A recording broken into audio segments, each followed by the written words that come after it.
Okay, next up is going to be Cause for War, Reality Benders, book number 7, written by Igor Antimonov. This is a Russian translated literature story. It is 481 pages. It is $6.99. It is not available on Kindle Unlimited. These ones generally aren't at first, and even later they might be, but as of this recording, nope. Here's the author's description of the story.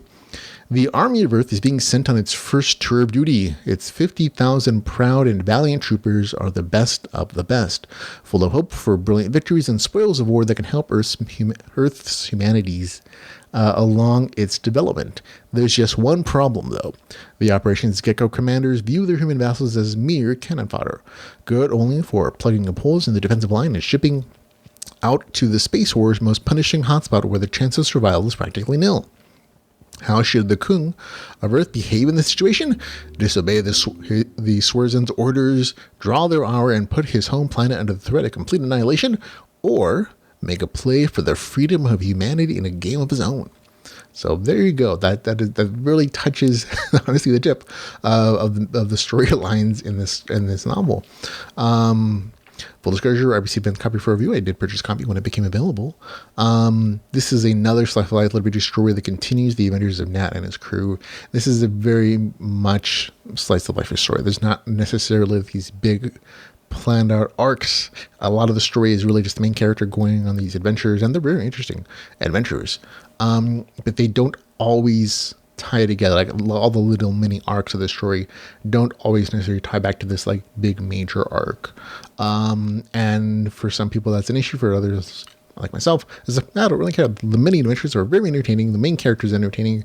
His progression within the MMO parallel universe game thing that's happening here is always interesting.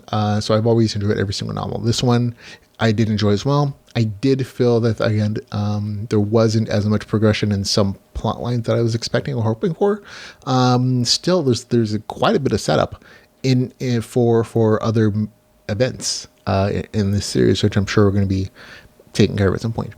The action is still good in this story. Good relationship development. Good banter between characters. But a lot of it really is just setting up situations and setting up storylines that will be resolved in the future. So it's still a very entertaining story. Not one I would probably give to somebody who isn't already a fan. Fans of the series be like, oh yeah, I'm more than happy to go on another adventure with Nat. This is again very space oriented at this point.